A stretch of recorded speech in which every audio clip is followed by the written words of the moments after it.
தமிழலை நேயர்களுக்கு வணக்கம். இன்றைய முக்கிய நிகழ்வுகளை இந்த செய்தி தொகுப்பில் பார்க்கலாம்.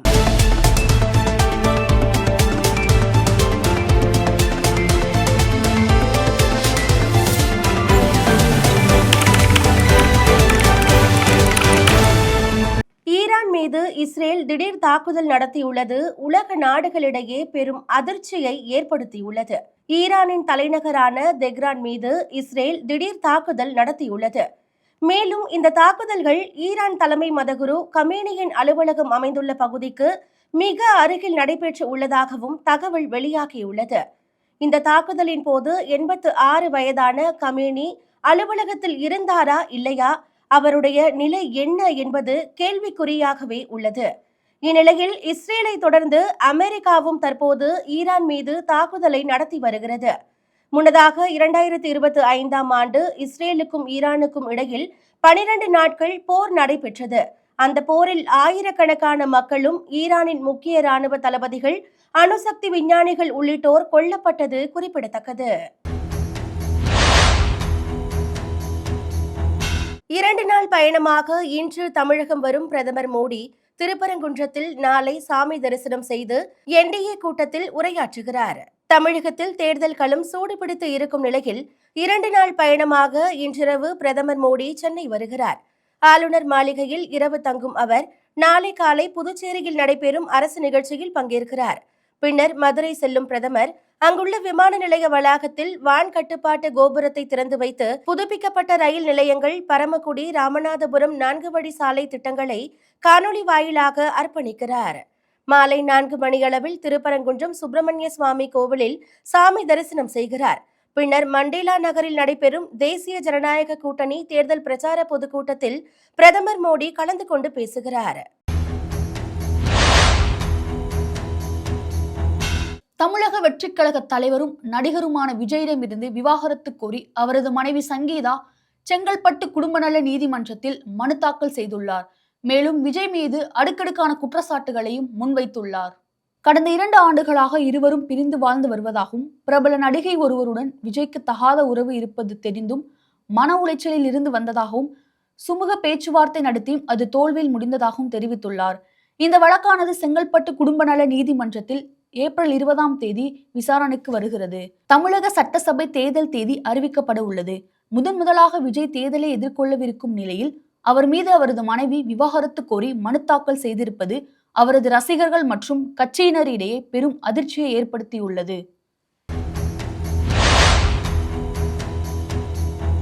டெல்லி மதுபான கொள்கை வழக்கில் குற்றம் சாட்டப்பட்ட டெல்லி முன்னாள் முதல்வர் அரவிந்த் கெஜ்ரிவால் மற்றும் கல்வி அமைச்சர் மணீஷ் சிசோடியா இருவரும் குற்றவாளிகள் இல்லை என கூறி டெல்லி நீதிமன்றம் விடுதலை செய்துள்ளது. கடந்த ஆண்டு டெல்லியில் தனியார் நிறுவனங்களுக்கு மதுக்கடை உரிமங்கள் வழங்கப்பட்ட விவகாரத்தில் 2800 கோடி அளவிற்கு ஊழல் நடந்ததாக புகார்கள் எழுந்திருந்த நிலையில் டெல்லி நீதிமன்றம் கைது செய்தது.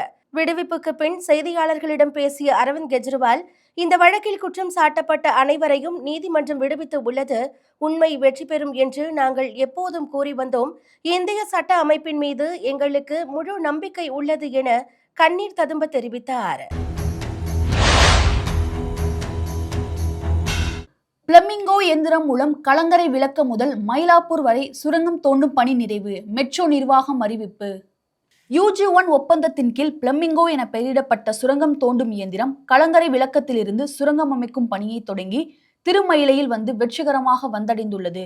சென்னை மெட்ரோ ரயில் நிறுவனம் சார்பில் 2ஆம் கட்ட திட்டத்தில் 118.9 கிலோமீட்டர் நீளத்திற்கு மேலும் 3 வழித்தடங்களில் இந்த சுரங்கம் அமைக்கும் திட்டப்பணிகள் முழுவீச்சில் நடைபெற்று வருகிறது.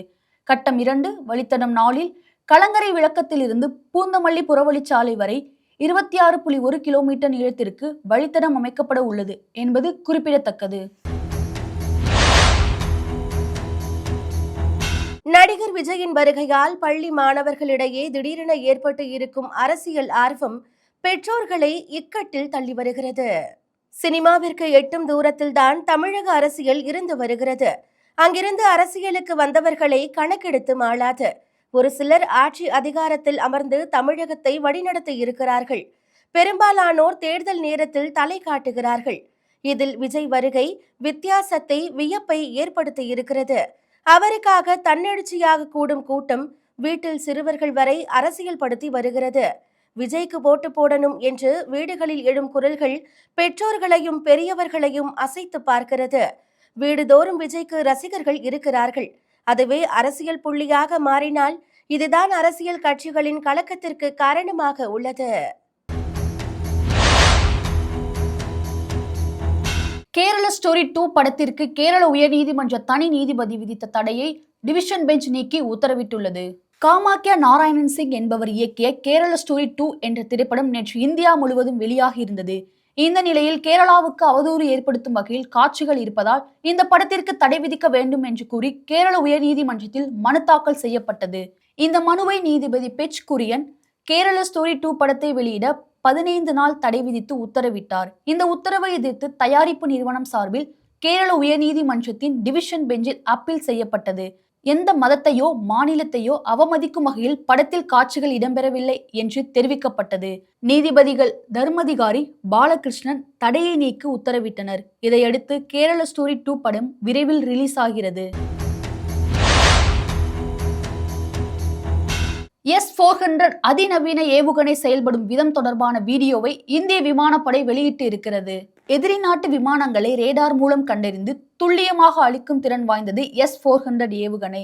2025ஆம் ஆண்டு இந்திய விமானப்படை ஆபரேஷன் சிந்தூர் தாக்குதலை நடத்திய போது S-400 வகை ஏவுகணைகள் தான் பயன்படுத்தப்பட்டன. 600 கிலோமீட்டர் தொலைவில் உள்ள இலக்கையும் தாக்கும் வல்லமை பெற்றது இந்த ஏவுகணை. எதிரிகள் எட்டாத தூரத்தில் இருக்கலாம், ஆனால் எங்கள் பார்வையில் இருந்து தப்ப முடியாது என்ற வாசகத்துடன் இந்த வீடியோவை விமானப்படை பகிர்ந்துள்ளது. 40 ஆண்டுகளுக்கு ஒரு முறை அத்திவரதர் சிலை பக்தர்கள் தரிசனத்திற்காக வைக்கப்படும். அந்த வகையில் மொத்தம் 48 நாட்களுக்கு பக்தர்கள் அத்திவரதர் சிலையை நேரில் கண்டு வழிபடலாம். இந்த ஆண்டிற்கான வழிபாடு எதிர்வரும் மார்ச் 1ஆம் தேதி முதல் 10 நாட்களுக்கு அத்திவரதர் சிலையை பக்தர்கள் வழிபட ஏற்பாடு செய்யப்பட்டுள்ளது. கடைசியாக கடந்த 1915ஆம் ஆண்டு வரை வரதராஜ பெருமாள் கோவிலில் வைக்கப்பட்டிருந்த அச்சிலையை பக்தர்கள் எந்தவித தடையுமின்றி வழிபட்டனர். அதன் பின்னர் சில காரணங்களால் அந்த சிலை வெளியே கொண்டு வரப்படவில்லை என்பது குறிப்பிடத்தக்கது. கச்சத்தீவில் நடைபெற்ற புனித அந்தோணியார் தேவாலய திருவிழாவில் இந்தியா இலங்கை பக்தர்கள் பங்கேற்றனர். இந்தியா இலங்கை இடையே வங்காள விரிகுடா கடலில் இருப்பது கச்சத்தீவு. இது இலங்கை அரசின் கட்டுப்பாட்டில் உள்ளது. இங்குள்ள புனித அந்தோணியார் ஆலயத்தில் ஆண்டுதோறும் திருவிழா நடைபெறுவது வழக்கம். அதன்படி இந்த ஆண்டுக்கான திருவிழா சிறப்பாக நடைபெற்றது. இன்று காலை சிறப்பு திருப்பலி நடைபெற்றது. அந்தோணியார் தேவாலயம் எதிரே உள்ள கொடிமரத்தில் கொடியேற்றப்பட்டு விழா நடைபெற்றது. இந்தியா இலங்கையை சேர்ந்த பக்தர்கள் பங்கேற்ற சிலுவை பாதை நிகழ்ச்சி, நற்கருணை ஆராதனை, அந்தோணியார் தேரோட்டம் நடைபெற்றது. இந்தியாவில் இருந்து 4000 பேரும் இலங்கையில் இருந்து 3000 பக்தர்களும் பங்கேற்றனர். விஜய் தேவரகொண்டா மற்றும் ராஷ்மிகா மந்தனாவின் திருமண புகைப்படங்கள் ரசிகர்களிடையே லைக்குகளை குவித்து வருகிறது. இதன் மூலம் விரோஸ் தம்பதியினர் ஓர் சாதனையை நிகழ்த்தியுள்ளனர். ராஷ்மிகா மந்தனா விஜய் தேவரகொண்டா திருமண புகைப்படங்கள் இன்ஸ்டாகிராமில் பதிவேற்றப்பட்ட 3 மணி நேரத்தில் 29.9 மில்லியன் லைக்குகளை பெற்றுள்ளது. முன்னதாக கியாரா அத்வானி மற்றும் சித்தார்த் மல்ஹோத்ரா ஆகியோரின் திருமண பதிவுகள் 27.5 மில்லியன், ஆலியா பட் மற்றும் ரன்பீர் 14 மில்லியன் லைக்குகள், அனுஷ்கா சர்மா மற்றும் விராட் கோலி சுமா 7.8 மில்லியன் லைக்குகள் மற்றும் விராட் கோலியின் 2024 T20 உலகக்கோப்பை வெற்றி படத்தின் சாதனையை ராஷ்மிகா மந்தனா விஜய் தேவரகொண்டா தம்பதியினர் முறியடித்து உள்ளனர். மேலும் உலக அளவில் அதிகம் விரும்பப்பட்ட 20 பதிவுகளிலும் ராஷ்மிகாவின் திருமண பதிவு இடம்பெற்றுள்ளது. மேலும் செய்திகளுக்கு தொடர்ந்து இணைந்திருங்கள் தமிழலை செய்திகளோடு. நன்றி, வணக்கம்.